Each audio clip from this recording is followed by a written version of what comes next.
This is going to be a reset of the maintenance light, which is that little wrench right there. The little wrench, that's your maintenance light. We're gonna reset it. What you want to do is you turn your key to the on position.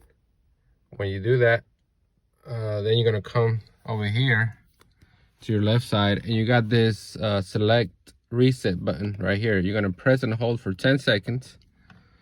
So we're gonna press and hold for 10 seconds, and then you're gonna start seeing your lights in the middle blinking.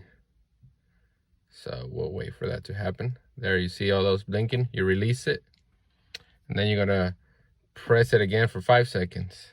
Let's see what happens. Let's see if it goes away. All right, there you go. You see that? You see how the wrench went away?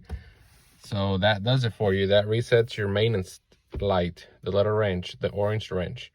So hope this helps anybody out there with the 06 to up to like 011 Civic model. All right, now you can turn your key off, and that's it, guys. Just click and subscribe, hit that like button.